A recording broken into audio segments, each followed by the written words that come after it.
Welcome back everyone. स्वागत है सभी का सिविल सर्विसेज स्टडी के यूट्यूब चैनल पर। समीक्षा अधिकारी हिंदी के टेस्ट सीरीज चल रही है। 16 टेस्ट कंप्लीट हो गए थे। यह टेस्ट नंबर 17 इंपॉर्टेंट होंगे प्रश्न।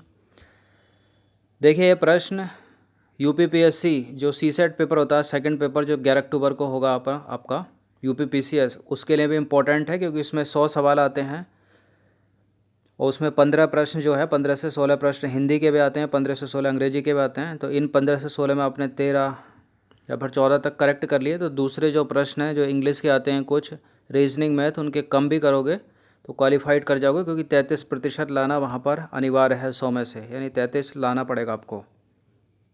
33 जो क्वेश्चन है आपके करेक्ट करने पड़ेंगे पासिंग मार्क के लिए, वरना पेपर 1 की मेरिट नहीं बनेगी। तो चलिए स्टार्ट करते हैं। इंद्राणी का पर्यायवाची बता दीजिए, इनमें से कौन सा नहीं है। इंद्राणी का पर्याय इंद्रवधू होता है, इंद्रा भी होता है, पुलोमजा भी होता है, लेकिन सुचाप नहीं होता है। तो इंद्राणी के अन्य पर्यायवाची देख लीजिए। इसके अलावा सची होता है, मघावानी होता है, और सतावरी होता है, और पोलोमी होता है, बीच में कोमा है। आडंबर का पर्याय है आडंबर, बाह्य आडंबर, जैसे सती प्रथा, बाल विवाह, स्त्री शिक्षा की अवहेलना। मठ नहीं होगा इसका, अपरिहार्य भी नहीं होगा, जरूरी भी नहीं होगा, इनमें से कोई नहीं।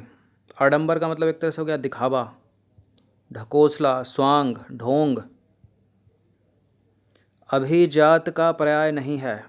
अभिजात, अभिजात्य वर्ग सुना होगा आपने। अभिजात्य श्रेष्ठ होता है, पूज्य होता है, उच्च होता है, लेकिन रदच्छ नहीं होता है इसका। रदच्छद डी। अप्सरा का पर्याय है, अप्सरा का पर्याय है, अप्सरा हो गया सुरबाला, सुरबाला। तो अप्सरा के अन्य पर्यायवाची देख लीजिए। देवांगना, दिव्यांगना, सुरसुंदरी, देववाला। क्वेश्चन नंबर 5 पर आ जाइए। आख्यान का पर्यायवाची है आख्यान, इतिव्रत, आख्यान, इतिव्रत। तो आख्यान का पर्याय इतिव्रत है, जबकि शेष अन्य तीनों जो हैं वो आकृति के पर्याय हैं। आख्यान के अन्य पर्याय कहानी, कथा, वृत्तांत, किस्सा। निम्नलिखित विलोम शब्द का चयन करना है आपको। अंकुश का विलोम बता दीजिए। अंकुश लगाना किसी चीज़ को, अंकुश का क्या हो जाएगा, निरंकुश या सुकाल, बताइए। अंकुश, निरंकुश। निष्कंटक, निष्कंटक का क्या होगा, निष्कंटक का कंटकाकीर्ण, निष्कंटक, कंटकाकीर्ण, ऑप्शन नंबर डी। बीमार है, बीमार है, दुरुस्त है, तंदुरुस्त है, बीमार है, तंदुरुस्त है। इनमें द्वंद्व हो सकता है, लेकिन सटीक ये होगा। पतोन्मुख, पतन हो गया किसी चीज़ का, तो क्या होगा, विकासोन्मुख। विकास, पतन एक दूसरे के विलोम है। कभी कभी अर्थ पूरे शब्द से ना निकलकर शुरू के 2 अक्षरों से निकल जाता है। पापी का विलोम बता दीजिए। पापी है, पापी है, तो क्या हो जाएगा, पुण्यशील या पुण्यवान। पापी, ना पुण्यशील होगा ना पुण्यवान होगा। नापसंद, पापी का नापसंद। क्वेश्चन नंबर 11 पर आ जाइए। अमावस का तत्सम रूप क्या होगा। अमावस का तत्सम, अमावस एक तद्भव है, इसका तत्सम बनेगा अमावस्या, डी। निम्नलिखित में से कौन सा शब्द तत्सम है। चांदनी, चैत, खत्री। तत्सम है इसमें,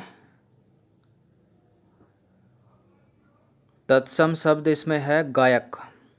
तत्सम शब्द इसमें है गायक, क्योंकि गायक का होता है गवैया, गायक का होता है गवैया तद्भव। बाकी यहाँ पर तद्भव हैं सारे। निम्नलिखित में से कौन सा शब्द तद्भव है बता दीजिए। चतुर्वेदी तत्सम है, शिथिल तत्सम है, चरित्र तत्सम है, तोड़ना है यहाँ पर तद्भव। तत्सम शब्द की पहचान करिए निम्नलिखित में।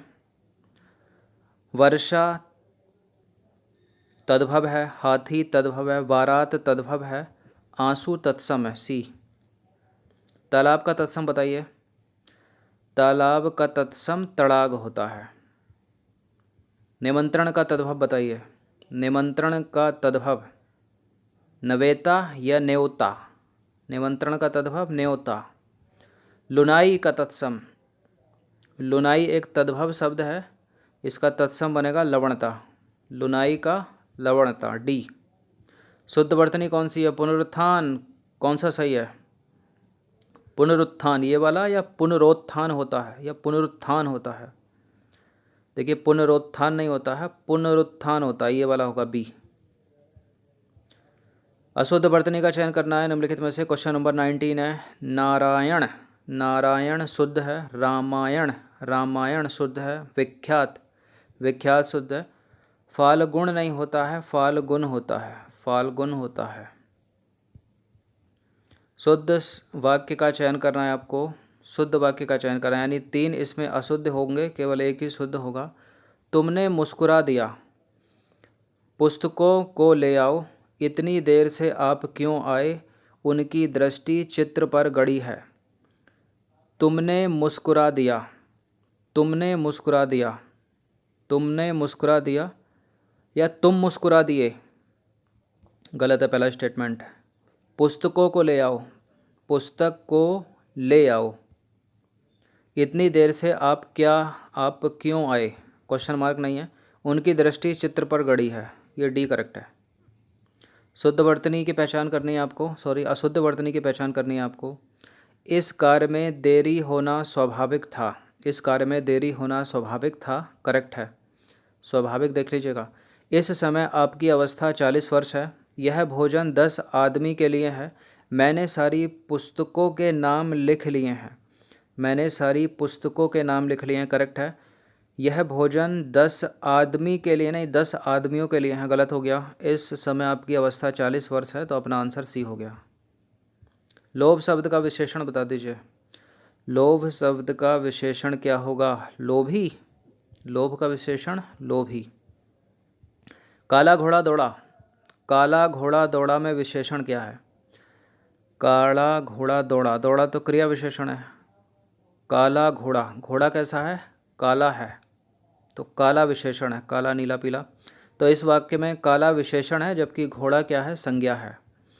संख्यावाचक विशेषण के कितने प्रकार होते हैं? संख्यावाचक विशेषण के 5 प्रकार होते हैं। कौन कौन से हैं वो प्रकार? गणना बोधक, क्रम बोधक, गणना बोधक, क्रम बोधक, प्रत्येक बोधक, समुदाय बोधक और आवृत्ति बोधक। आदर का विशेषण होगा, आदर का विशेषण होगा आदरणीय, आदर का विशेषण होगा आदरणीय। क्रिया विशेषण के कार्य बताइए, क्रिया विशेषण के कार्य बताइए। यह क्रिया की विशेषता बतलाता है, क्रिया के होने का ढंग बतलाता है, क्रिया के घटित होने की स्थिति आदि दर्शाता है। बिल्कुल करेक्ट है, तीनों के तीनों स्टेटमेंट, डी है इसका आंसर उपरोक्त सभी। अब क्वेश्चन नंबर 26 से लेकर 30 तक एक शब्द के लिए अनेक शब्दों का चयन करना है। कार्य समिति कौन सी होती है इनमें से? कार्य समिति किन्हीं निश्चित कार्यों के लिए बनाई गई समिति। ठीक अपने क्रम से आया हुआ, वह बात जो जनसाधारण में चली आ रही है, गलत है। कार्य को ठीक ढंग से करने का तरीका, बिल्कुल यहाँ तो पहले ही लग रहा है, कमेटी ए। अंतेवासी का मतलब क्या होता है? अंतेवासी अन्य स्थान पर रहने वाला। अंतेवासी होता है गुरु के समीप रहने वाला शिष्य। अंतेवासी एक शब्द है गुरु के समीप रहने वाले शिष्य के लिए, इंपॉर्टेंट है, बहुत बार पूछा गया है ये। यायावर का मतलब बता दीजिए। यायावर के लिए क्या होगा इनमें से? कौन सी पंक्ति होगी? किसी भी वस्तु को अकस्मात प्रस्तुत करने वाला, या जिसके जीवन का कोई निश्चित उद्देश्य ना हो, एक स्थान पर टिककर ना रहने वाला, या इधर उधर निरुद्देश्य घूमने वाला। यायावर का मतलब है एक स्थान पर टिककर ना रहने वाला, एक स्थान पर टिककर ना रहने वाला, सी है इसका आंसर।